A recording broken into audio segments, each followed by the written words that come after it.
Got it. Well, welcome everyone to our development activities meeting brought to you by the Southside Community Council. We are the registered community organization for the Southside Flats.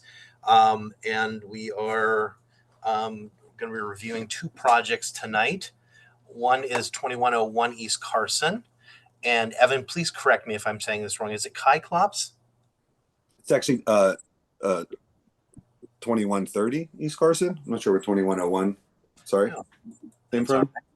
I'm sorry. That was put in there for me. That's okay. Sorry.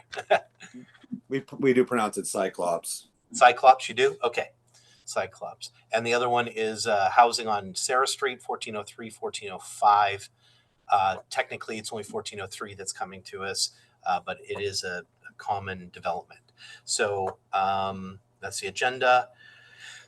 These are our general slides that basically were the RCO for the area. And we hold these development activity meetings and we chair them, and we will, it's a conversation with the developers, and we will put these up on our YouTube page. And hopefully we and the developers come up with an agreement and see eye to eye and can help one another. These are the requirements for when a dam is required here on the screen. I won't read them all. And yeah, let's move on. You can reach out to us here with communitycouncil.org if you'd like to learn more or plan one. These are just the rules. We always love rules.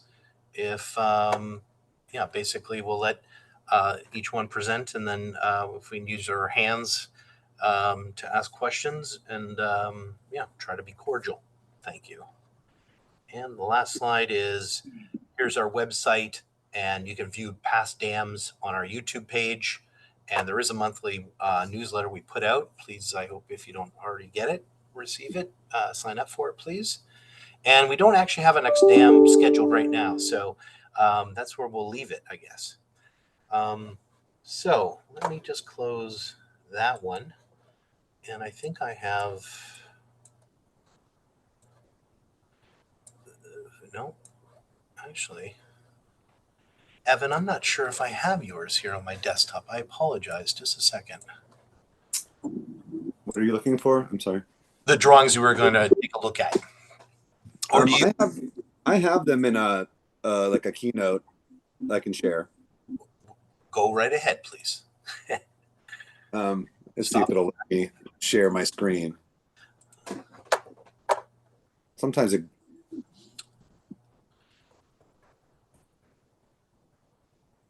All right, can you hear me still? Yes, and sorry, maybe I should introduce. I'm Mike Clark. I'm the first vice president of Southside Community Council. There are other board members on here and neighbors. And then please introduce yourself, and then maybe you can just talk about the project for a few minutes, and we'll go from there. Yeah, thanks, Mike, and thanks, Thomas, for being here. And I guess Barbara, Jackie, not here tonight. No, on vacation. And thanks to any LRC members who are out there also joining us tonight. Bob said maybe some of them might tune in. So my name's Evan Gailey. I own Cyclops Tattoo. We've been in Southside for 17 years, doing tattoos and piercings for a while, but now just tattoos. And recently I purchased the building with the help from the RDFC, Regional Development Funding Corporation, local nonprofit that provides funds for small businesses for stuff like this. The loan that we got to buy the building is a construction loan, so it had the funds for the building purchase and also for improvements. So this is one of the projects that we wanted to do. This is the zoning application for the rear of the building. So the issues that we were wanting to address with this project was the bulging brick in the back, the remaining piece of fire escape you can see in the image, that's just sort of abandoned up there, and the damaged windows and door. I lost a picture of you. Can everyone still hear me? Yes, perfect. Just double check. Yep. Sorry, giving you time and space. Hey, I appreciate it. You just showing up as a little icon now. I just wasn't sure. So here's some close-ups from that photo. There's, you can see first off this broken window, but you can see the peeling paint, the rotting wood headers, lintel, and sills. You can see its vinyl windows were installed at some point. And even over here, there was just plywood kind of put in above these windows, because I guess, must have mismeasured. So we had an engineering report done on the building. I don't know if it's appropriate to read this in entirety, but this was just a section that addressed the kind of the things that I'm worried about with the back wall. There's bowing, sometimes they say bulging in the back in the brickwork, and that's caused by lack of lateral bracing, water getting in, freeze thaw cycles.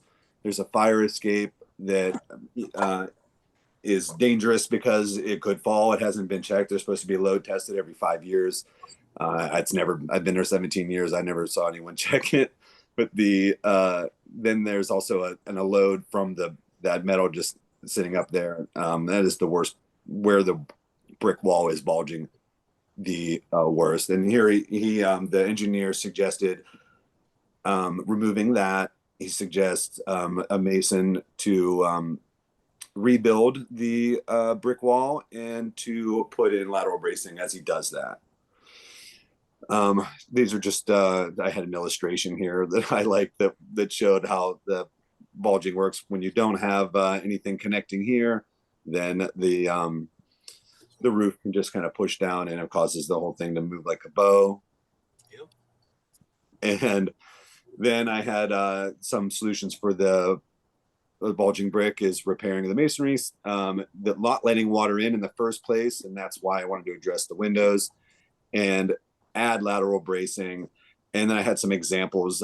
This first picture shows kind of just like a strap that goes, you can go top or bottom of the floor joists. Ours run parallel like this picture, so you would have also had this blocking in between. And then I also made this whole diagram of these plates that you sometimes see that it'll have a rod that goes back and it ties into several of the floor joists, and similar, you put the blocking in between to kind of create one structure out of all of these joists. And I even saw some buildings down the street that use this. This is down by 17th Street, I think, the Exchange, and it shows those star anchors or I forget what they're called, but lateral anchors. Yeah, ties. Then you talked about the drawing. Here's the drawing from the architect. This shows the demolition elevation, the proposed elevation, and it has some details about the windows when we're replacing the lintels and sills. If we zoom in on that demo elevation, we have the area that with the diagonal, I guess I can draw on here. The area with the diagonal is the area where they'll be removing the first width of bricks to restack. And it doesn't show the actual area, but this area here is where it's bulging the most, and this is where they'll likely have to do both widths. It's a 2-width wall up in that area. And then it shows here removing the fire escape, removing the windows, removing the door. This door would have had like a transom window at one point, but it's been boarded up at some point. And they put this glass block window in, which we're keeping. Anything else in there? And then, yeah, removing the windows and also removing the wooden lintels and sills.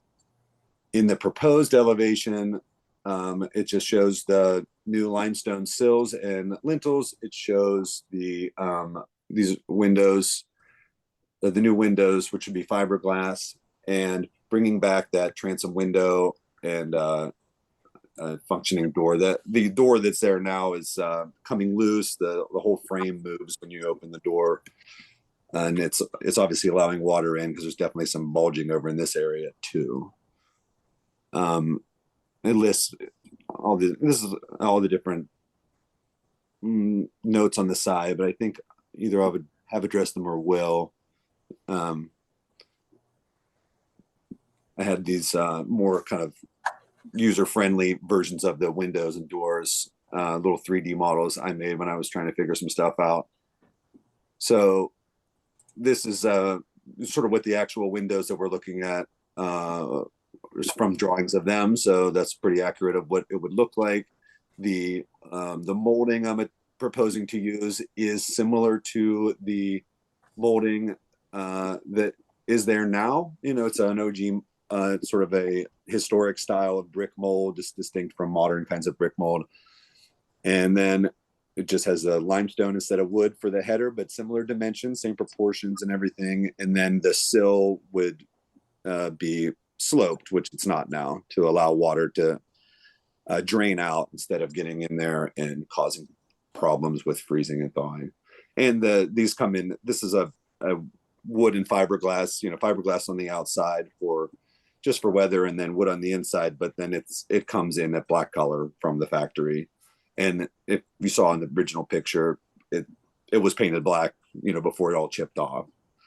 And then the door is just and honestly, I'm not particular about, that's the door I was looking at, but I don't have a really particular type of door that I want. I just wanted to bring back that transom window and water seal everything. And Excellent. then I think I just, I'm sorry. No, I was saying excellent. Looks good. Oh, okay. And then this is just the first picture I made when I was trying to kind of think of what it would look, you know, kind of put it all together, what it would look like. And I even added all the different kinds of bricks that you see back there now from all the different times they've been redone and stuff added. But that just shows everything kind of, you know, minus the utilities and stuff like that. So that is the main thing as far as this zoning application that we're meant to address. That's the you know, the main portion of it. There is additionally on there repointing of the west wall. That's the wall that gets the most amount of weather. This picture is taken from the neighboring building's roof. So what we'd be looking at is these areas here that, because of how much weather it gets and how old, and because it's limestone mortar and stuff like that, I mean, there's some bricks that are really loose, you can see through in some places, and it really needs to be repointed. So that's just an additional thing that's on that zoning permit. And then I do have a elevation for that as well that just shows what areas to repoint. Well, that's good, because that does look very weathered. So I'm glad you're doing that. That's good preventative maintenance. Yeah, I wonder about this area all the way on the right here and this area here. Did that collapse at some point and they rebuilt it, or that was preventative? I don't know. It looks kind of crazy to me. Yeah. You never know. I did have, this is the main thing about a lot of what I need to do with the building. It's deferred maintenance. I mean, it's not some vision I have for like a new life for the building. It's just the stuff that should have been done over the years that just wasn't done by the previous owner. To that end, I have also some slides about the front of the building. Now, it's not what I already have the certificate of appropriateness for that. If you have the time and you're interested, I could also talk about that for a minute or two. I guess if you already have it, I don't see why we have to look at it. I mean, is there anything you would like us or our opinion on that's important to you? No, I guess not. I just it was just more for your information if you were interested. Mike, it might be nice just for us to be able to see it if it doesn't take up too much. Sure. Because if he's going to make some changes, that's going to be the most visible as people go by. So we should be maybe just aware of it. Go for it. I guess that was my thought. Yeah, thank you. Yeah. In the front, it was just these are the issues that I wanted to address, as the cracking and peeling paint, rotten wood elements in those header decoration or the lintel decorations, and also just to make sure that we don't get that water penetration. So the contractor that I'm looking to have contracted to do the work is the East Enders, and they do a lot of this kind of restoration work in the East End, where they get their name. Mm-hmm. And this is what they have on their proposal, which is like kind. It's just minor amounts of demolition where there's rotten wood. It's putting epoxies and fillers where you need to stabilize the where you can save, but by stabilizing the rotten wood, and then to add copper flashing. This would be one of the things that would actually be kind of a change. Just copper flash above all of those windows that above the like cornice pieces or whatever. Yeah. And then just to repaint the front of the building. And then I just had the two other slides. One is just some examples of work they've done in other places to show that it looks nice.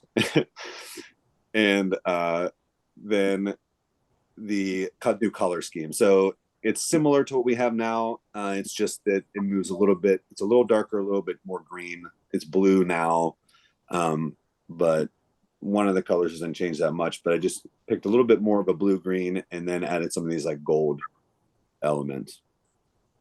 That's very nice. Yeah, I like it a lot. It does lend more to the feeling of historicness of it, Yeah. color Okay. and everything.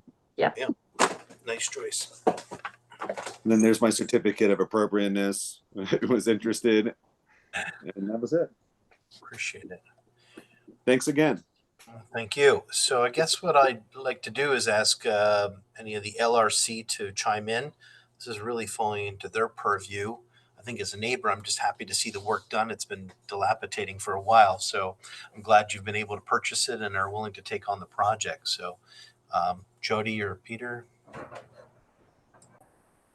Yeah, I can make a few comments. I know Bob was unable to make the meeting tonight, but our focus of this review was the back of the building, the work being done to the back of the building.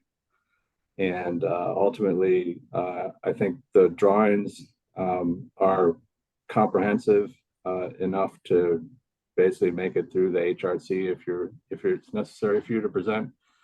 The one question we had was, or the one comments that we talked about were making sure the windows, match the existing masonry opening so that they didn't look, like they were infill windows. It looks like you're doing that. And any brick that needed to be replaced, any new brick that you might need to add, just matches as closely as possible to the existing brick. I know the back's kind of a patchwork to begin with, so I think we're just talking about like a red brick that's similar would probably be appropriate. And I think that was it. The fire escape, I know it's kind of half there, and it's kind of precarious, not really doing its job. So we didn't really have any comment on removing that. It's not really an ornamental structure or anything. It looks like it was added probably when they all were. So that was the only comments. And the front, obviously, the HRC has already given over-the-counter approval for that. So I think it's good to go. Great. So I'm just curious. So you already have a certificate of appropriateness, or is that for something else? Or it's only for the front. Oh, so the front's already been approved. Okay, this is just for the back. Okay. Yeah, the reason that they wanted to do the dam was because there's demolition, because we're removing something and not putting it back. I mean, that's because I wanted to do that. And I would guess the fire escape was the one that they definitely mentioned. But, I think it would be nice to, it's because the wood lintels were only done at a particular period. And you know, and then so you could look at the wooden lintels and know, oh, it must, maybe this building is from this particular era or something like that. That they're really bad, and it seems like you know, for the back of a building. I mean, I'm keeping all that in the front, and you know, at great expense to make sure that we can keep the front as with all of the original materials, is you know, but in the back where they've already basically removed most of this stuff. Or damaged it further by nailing, you know, aluminum into it, or like remove pieces so they could fit in an ill-fitting window and stuff like that. It just seemed like I would like to, for the longevity and, you know, and to prevent any kind of damage to the structure, you know, for the soundness of the building. You know, that's why I wanted to do to get rid of those wooden pieces. Great. Mike has, sorry, Jody, is that it from? Oh, yeah. Thank you. And Excellent. anything else follow? No. Okay. Mike, you have your hand up? Yeah, a question about the fire escape. Is there the third floor? Is that going to be an apartment or anything? And if so, would the fire escape have to be replaced? That's my understanding. Yes, that you would, if I wanted to. I mean, the building is zoned for, you know, residential and commercial, and it did at one point have apartments up there. The condition of the third floor, it would be a lot of work before you could ever have someone in there. I did meet someone who lived up there in the 50s, but but when we used the second floor for tattooing, we used the first floor for tattooing.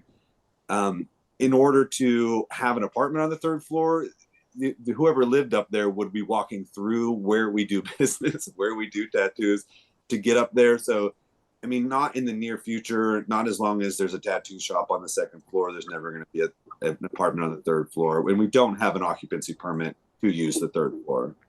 And the egress is probably, you know, the main reason why there isn't I would guess that's why we don't have an occupancy permit for up there. The reason that the previous owner cut it down was because it wasn't really repairable. The parts that were below, and they said it either had, I think they gave them the option of cutting it down or removing it, or fixing it, or rebuilding it, replacing it. I don't know. I imagine it'd be expensive to replace it. You know, maybe someday we could do that, but I don't know the rules on that right now. Okay, all right, thanks. Appreciate it. Question. Anybody else have any questions? It's pretty straightforward. I think it's very nice. Can I just say one thing real quick? Just, Yeah. just as like a caution, once you take that down, you won't be able to put it back up because the current code doesn't allow fire escapes. Oh, okay. So, If you don't mind that. So if I leave that there, I could build off of it. yeah. Okay. I mean, I was wondering about that actually. Yeah, if you leave that there, then you'll just be basically repairing a fire escape, and that is allowed. But once you remove it and it's gone forever. You can't put it back. How much of it do I have to leave? I don't know. I'm not really sure. Yeah. Okay. Fair enough. Yeah. Okay. If there's anything else, I think we're all in agreement that it seems like very appropriate, and I think the comments are very positive. So thank you for doing such a nice job Thank you. on the front too. I know you didn't come for that, but that's very nice. Thank you. All right. Well, I think that's where we'll leave that one, and we'll move on to the next project, unless anybody. Mike, I'm just gonna put in the chat really quick the link for folks that want to follow this on HRC, the Historic Review Commission, as it goes forward. I'm putting in the chat the link to track that. Great. And the next one is 1403, 1405. This is the second time they've come to see us. And I guess, is it Tiffany, are you going to present, or Justin? And just preface this. I have a hard stop at 7. I have a call with my daughter for college issues. But I will, hopefully we'll get through most of it by then. But go ahead, Justin. I assume you're going to present. Well, yes, I can do the presentation. Tiffany Abrams, the owner, is also on the video chat. So if we need to ask questions or include her, she's available as well. Great. Is there a PDF? Do you want me to share, or do you want to share the? Yours, because yours is probably the most current. I just have what you sent us a couple Okay. weeks ago, so you probably have the most current and can share. So that way you can drive and point. Cool. So the project we're here to review is technically the building on the left. On the left is 1403 Sarah Street. On the right is 1405. From a technical perspective or procedural, even though they look the same, the lot on the left is classified as a 2-unit property. And so part of the project effort is to retain that classification, which triggers the ZBA. So from a high level, both buildings are residential. The home on the right is a single family. The home on the left, even though it looks the same, it's a 2-unit. From a zoning compliance, development standards perspective, they're compliant as well. So setbacks and those sorts of things are compliant for the district and for the property. But since we want to retain that 2-unit on the left, we're headed to ZBA next month. So part of that request was obviously to come see you guys and present the project and get any feedback that we can. So that's kind of the general profile. The building is essentially parking on the lower level with entry, and then 2 flats above. Top level is a 1-bedroom unit, and then the middle level is a 2-bedroom, with one of those bedrooms being kind of in the back of the ground level. Let's see, what else would be helpful to know? From a sort of design goal perspective, it's new construction, so a little bit of a different sort of vein than the previous projects. It's not existing building, but we were trying to sort of merge some of the neighborhood cues, like the 2-story brick with a sort of setback roof, try to hit the massing cadence that was on the streets. We were trying to pick up on the brick and the materials. Most of that street is that lighter beige, earthy brick tone. And then roofs were kind of a darker tone. Some of them were mansard or setback, depending if they were modern versions or existing. So we were trying to sort of fit most of those, the big molds.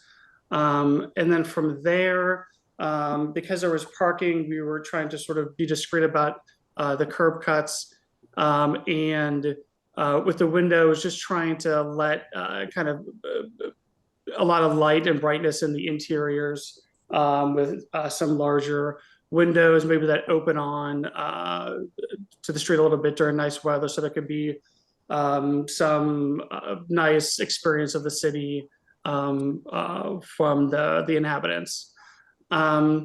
The general plan is, I think, rental units on the left, 2 units, and then the owner, once the right-hand side unit was complete, would inhabit that. So the goal is to for Tiffany's to live in one, and then have one as a rental ultimately. I think that's kind of the high-level items.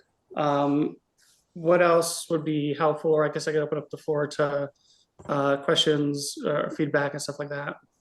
Yeah, so we've shared this with our group, I guess, and I've compiled the questions that have come back. Maybe I can just go through mine, and then we'll open it up to others, and hopefully we'll get through them quickly here. So again, we don't have the plans. We didn't have the plans for the single family, so we're going off the duplex.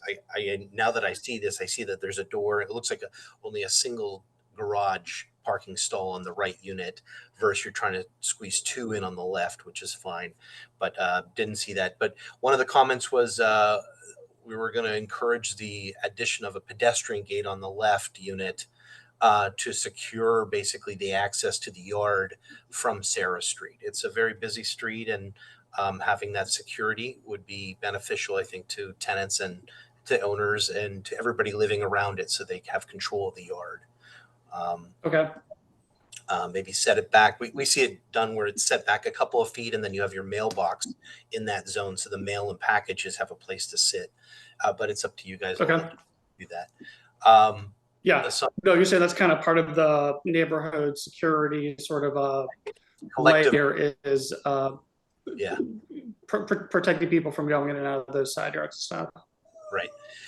We didn't see any variances for fencing, but we assume you're going to meet fencing code for 6'6", I believe what it is, for the backs of both of the units and the side, then up against the neighbor. Is that the intention? Yes, I mean, we didn't specifically plan for anything larger than 6 feet. Yeah. Okay. Good neighbor laws, good side has to face out. Just want to make sure that's known. Okay. We are concerned about the gas and electric and water meters locations on the face of the building. We want to see if you can get them tucked into maybe the brick piers on either side of the recess for the doors. We're trying to learn from a bad example, more than a couple in the neighborhood, but you can look at down at 10th Street, 1026, 1028 Sarah. They have everything right on the front. The whole front just looks terrible. So if you could somehow creatively design in the meters on the return side so they're more hidden, that would be really appreciated. Just so yes, that is always the designer's frustration. Hopefully, below ground electrical in terms of a connection, and then we'll note review placement of meters and such. Okay, appreciate it. Also, we didn't, on this roof plan that we received, it was just generic roof. Didn't talk about heights of parapets or mechanical equipment, plumbing, or other ventilation penetrations. We just wanted to know, is there a parapet height? Is the equipment more centered on the roof where it's going to be hidden from view from neighbors, noise, and other ventilation ducting and piping coming up? Or is it a very shallow pitched or a shallow pitched flat roof, basically, with a small parapet? Yeah. Have you detailed that yet? Back of the napkin, no parapet on the top roof, the actual roof of the shell. The top of the brick would be railing height on the visible sort of lintel from the street. Assumption is membrane roof. Penetrations would just be for plumbing and such only. We typically don't put mechanical on the roof. We usually place that out back unless there's some strange issue. Typically the AC unit's out back. Okay. And then, yeah, and also the roof. Well, yeah, that's all right. We'll get back to that. Producing fencing. Just a second. How is the canopy and the balcony drained? Plumbing code requires a floor drain, we believe, on the balcony, or an exterior downspout. We don't want to see the downspout on the front of the building. It would look silly. Aesthetic concerns again. How are you draining that balcony on the 3rd floor facing out? That's a good question. There would be an exterior located scupper to the side location, most likely. whether that's hard line or just a scupper, but typically we don't do internal, so try to do a scupper on that. Roof would be presumably drained to the back, discreetly located scuppers for the balcony. Okay. There was lots of questions about the detailing and the fire rating of the party wall. Does it extend above the roof? Normally, there are some UL assemblies that allow you to end at the roof membrane or slightly above. On others, the generic is just to pop it up 2 feet, I believe. Is that your intention right now? We typically keep it flush. We typically keep it flush and use the rating to either side. It's a 2-hour rated party wall, and then there's some maybe 4 feet to either side is the code for the rated assembly. Okay. On the back, typically we don't do the parapet in that.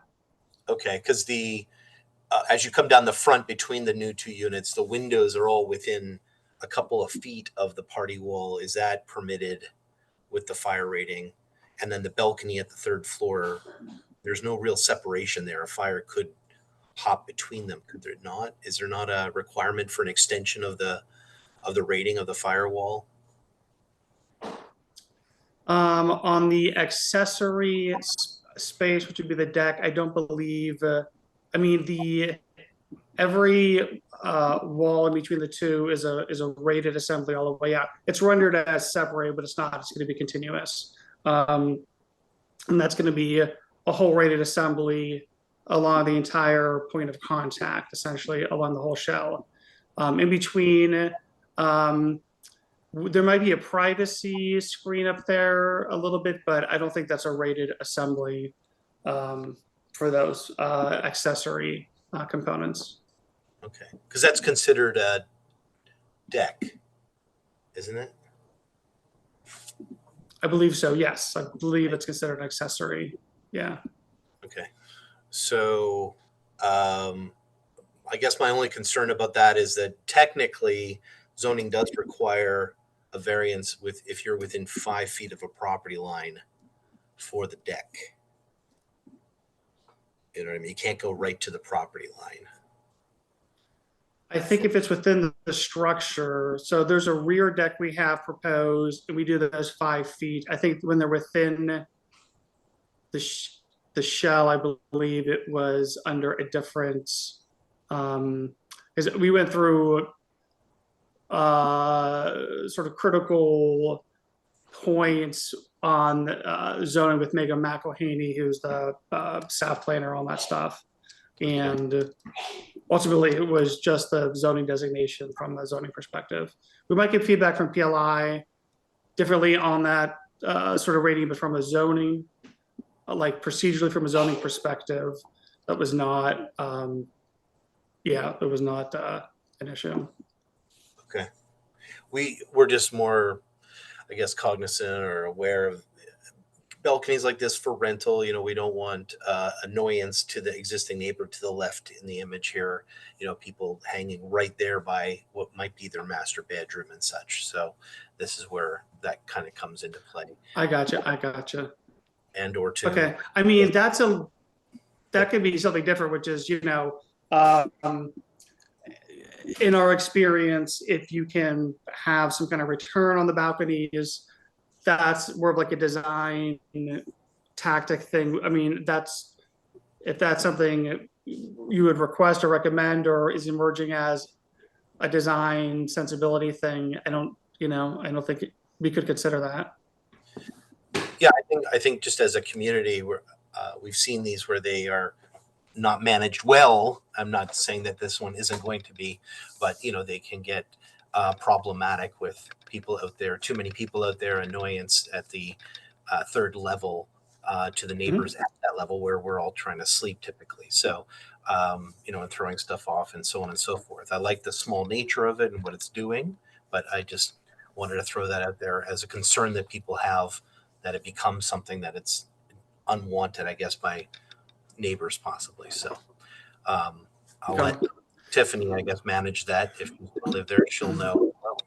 So that was, and that's, I think That's more, that's kind of like even a Juliet balcony. That might be 18 inches up there a little bit. I don't even know if it's a full 3 feet. I think it was just like a Juliet balcony to open Right. up the doors where you're not, you know, sort of, you have some privacy, and you know, you're not looking down the street. There's some privacy both ways a little bit. Maybe that railing's 42 inches or something like that, a little bit higher. Do you have a little bit more of a break between the two? Yeah.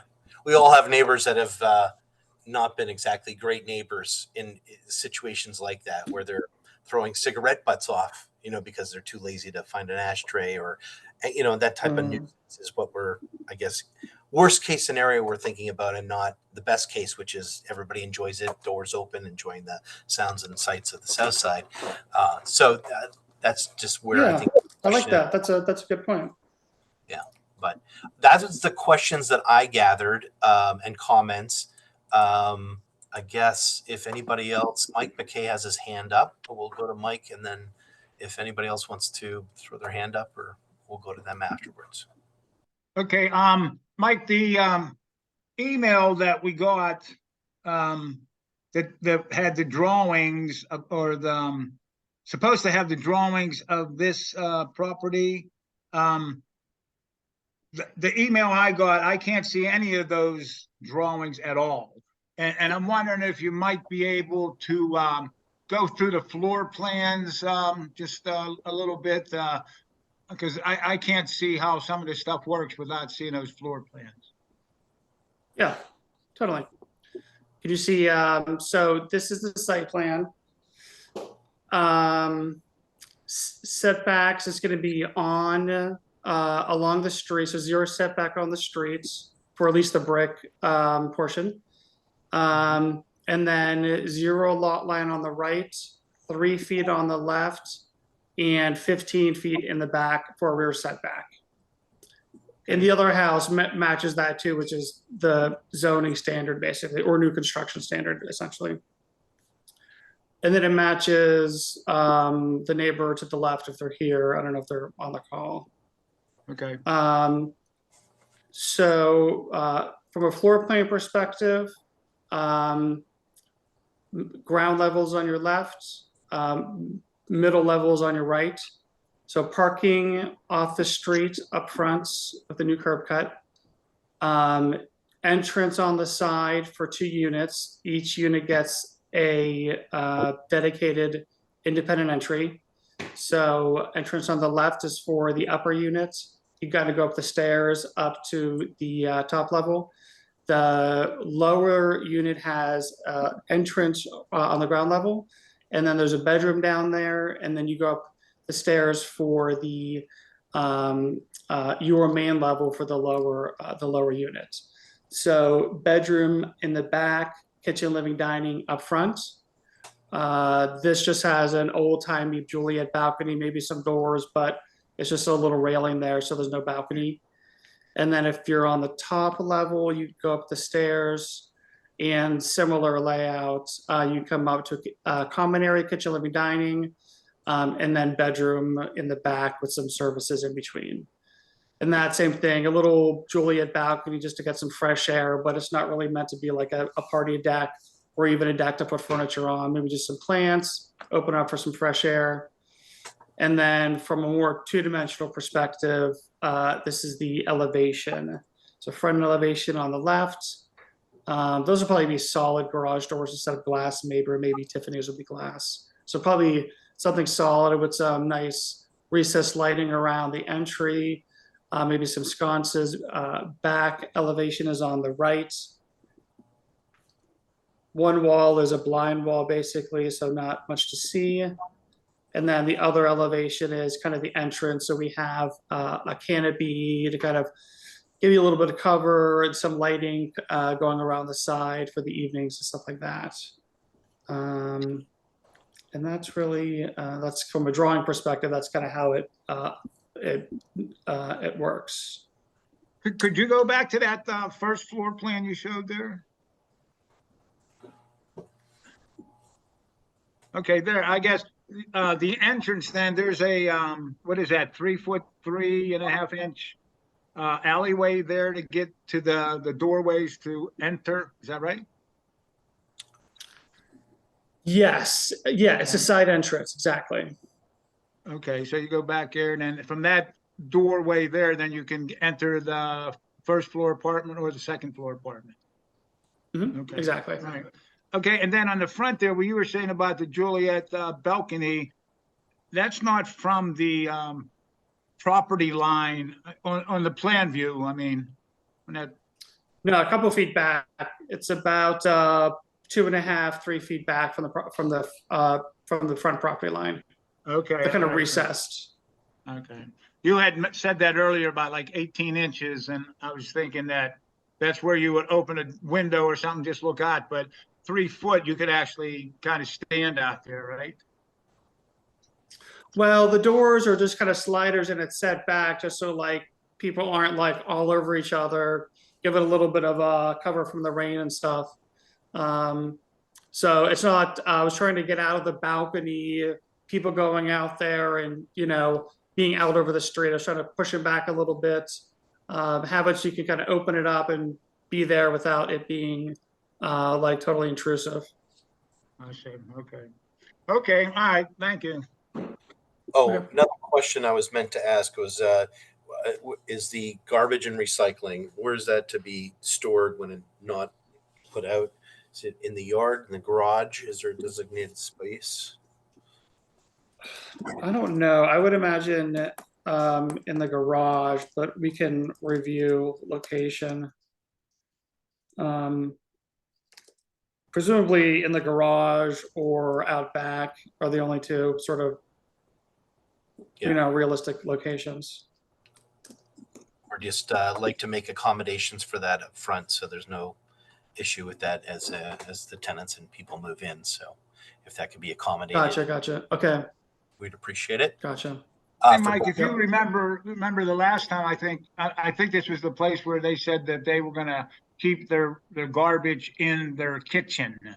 And we kind of frowned on that issue there. Yeah, that was a different time, different place, different. Okay. So we've moved. Yeah, the side, it ends up being a mess. So either garage or out back would be the tactic, and we can identify that. Okay. So I think brass tacks, because I only have about 8 minutes myself. Everyone's welcome to talk and continue. Is you're looking for basically a duplex. It's an R1A zoning, and you're basically going to go to ZBA asking for a duplex use. And I can say that from our perspective, we generally are opposed to duplexes, but I think because this was historically a duplex, we're not going to oppose it, but we can't exactly support it because we can't set a precedent of doing that in our community because it's not just this one project. So I think that's our tact on it. I think I like what I see, and I think everybody else has as well. I think it's a vast improvement from the last one. So thank you. Thanks. But I just wanted to throw that out there because that is the variance that we're really here to talk about. But we can actually continue. Anybody else have thoughts on that or other issues? Please speak up. I just wanted to get that out there in case I have to dive off. So I had one question, Mike. Yeah. Is the owner's side on the right side, is that going to be built at the same time, or is like we're going to wait till the apartment's done and then they'll come back and start the other one? No, I think the plan is to do them together. It's obviously more efficient financially do them together. So we drew them together. We're filing applications together, and the goal would be to do the construction simultaneously.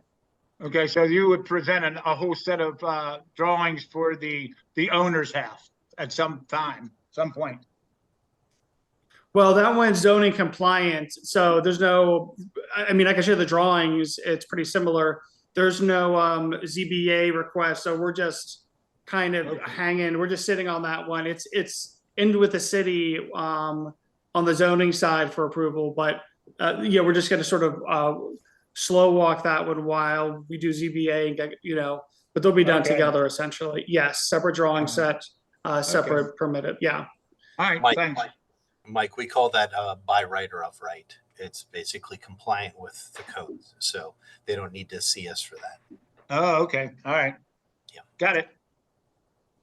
Yep. Open up to the floor. Other people, questions, comments? I like it. Yes, I think. Yeah, it's really nice. I like it. Thanks. Thanks. Um, wow, going once, going twice. I'll take it. Yeah, that's wonderful. Okay, so we can talk afterwards, Justin. Thank you, guys. Yeah, thank you very Awesome, much. thanks. I'm glad this went a lot better. Thank you. And Justin, great drawings, great design. Thanks. It's very sympathetic. I nice. think it'll blend in. I have to say, our one criticism that a lot of people had was the garages. It does create that pedestrian flow problem, whereas you're walking down the street. This came up in the last design too. Just having more people backing out blindly, and it just interferes with a very narrow and busy pedestrian road. But you're compliant. It's better than the previous. There's one less, I guess, curb cut. But that was one of the criticisms, but I don't think that is of your concern necessarily, because I think it's better that it's in a garage, so there's more signaling that something's happening if the door's going up or down versus the open concept next door that we've had a lot of people tell us that the cars just kind of, even the electric one just backs up. Nobody knows it's coming, and so yeah, that's that was the one comment. But all right. Well, thank you very much, everyone. We will. Thanks for the feedback. Yep. And Thanks, guys. that's the end of the dam. Cool. That's Thanks. good. Appreciate it, everyone. Thank All you. right. all. Thank Take you. care. Thanks, Mike. Thanks, everybody. Good night. Right. Night.